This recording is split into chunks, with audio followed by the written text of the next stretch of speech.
Hi, it's Tony Estigoy with the Pro Tandem Power Team. Hey, today I've got a very special guest. He is known as the Mental Coach, and he is he's Northern California's premier mental coach. His name is David Kenward. The reason why I have David on today is because I want to talk a little bit about stress in business and really and sometimes that stress holds you back from being as successful as you want to be in business. The great thing about David is he's located here in Sacramento, California. He not only helps people in business, but he also helps them in sports. He has a great approach in which he will help you solve those problems that are creating that stress in your life or in your business or, of course, in sports. And what's really cool about David is he'll guarantee it.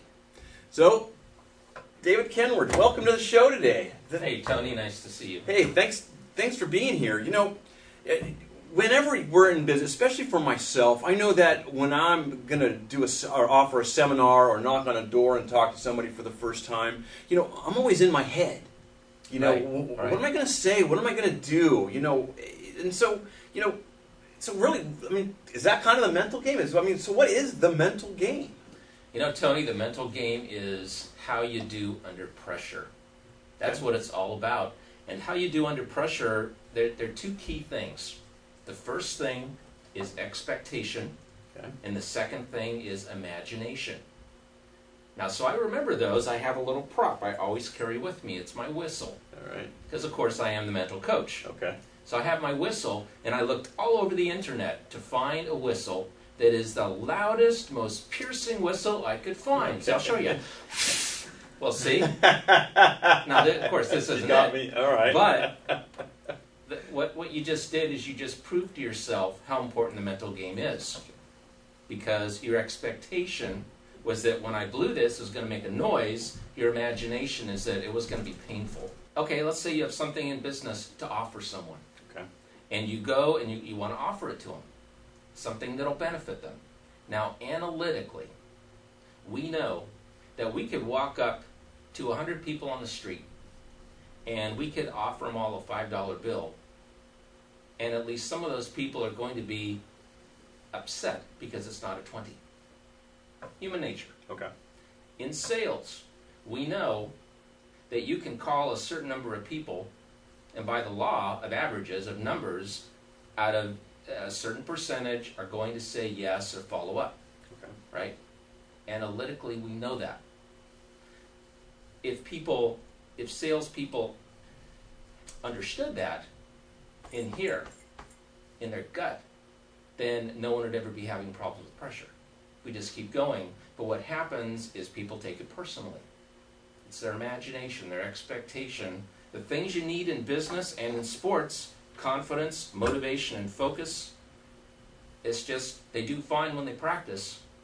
But when they're ringing a doorbell or on the phone or face-to-face, suddenly all that flies out the window and their head is back in a time where they didn't do so good. Okay. It's motivation, focus, confidence. Those are three things that in sales, if you have those in your arsenal, you should be able to succeed, except that you were just talking about the mental game, though. The right? mental game is what gets you. Absolutely. Because if you have the confidence, and it's not about what's in your head. Okay. It's about what's in here or what's in your gut. If you have the confidence and you know that if it's possible to make that sale, you'll do it, then that keeps you going.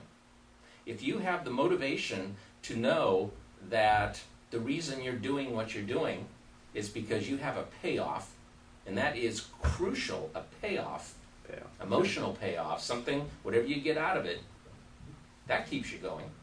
And if you have the focus to do one call at a time, or one interview at a time, see, this is what happens with sales especially, is they'll have an experience. If it goes good, then they expect their next experience will go good. Right. You know what? There's nothing better than the sale following the sale. That's right. That's when you get the most pumped up because you've made that sale and like you feel as though nothing can stop you at that point. That's right. But unfortunately, that doesn't always happen, and then I guess you come back. I guess you would come back down, I guess, or get to whatever where you were at before. Is that? Yeah, but what if you have a bad experience? Yeah. And your sales, you have a great opportunity to offer someone. That's really what sales is all about. You have a great opportunity, and they just look at you and say no. Or maybe they remind you of someone, or maybe you remind them of someone they didn't like, and they just say, no, I'm not interested, forget it, no way.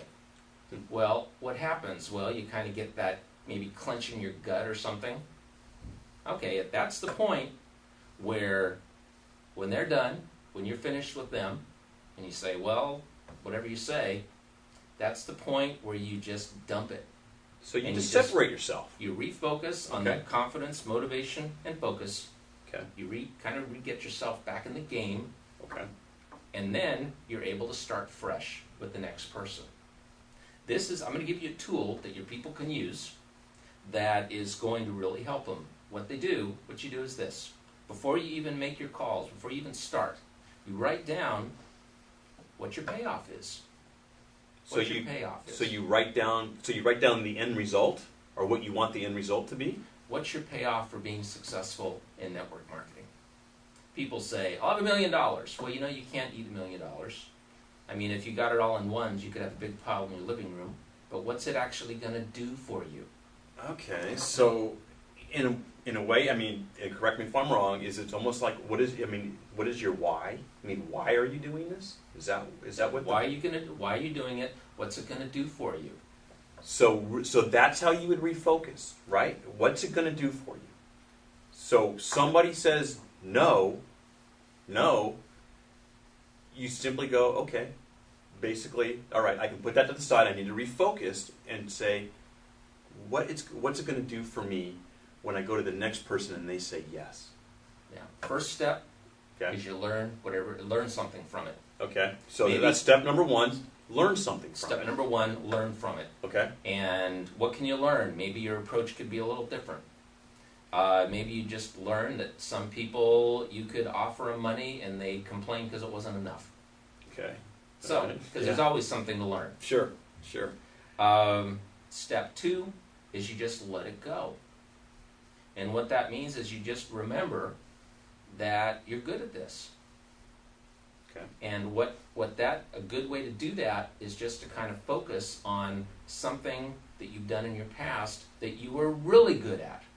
Dave, if someone wanted to get a hold of you, they had a question, wanted to find out more about you, how would they find you? How would they locate you? Well, first thing you can do is you can go to my website, and that is www.thementalcoach, all one word, thementalcoach.com. Okay. You can send me an email, and that is david@thementalcoach.com, and you can call me, and my number is area code 916-802-5897. Okay, great. No, just one thing. For the subject line on your email, if I could be so bold, put in the subject line, Pro Tandem Power Team. This way you'll know that they saw the show, and you'll know where they're coming from. And it'll go to the top of the list. Oh, beautiful. Thank you. Well, David, again, man, thank you so much for being on the Pleasure. show today. It was great having you. Thanks. Cool.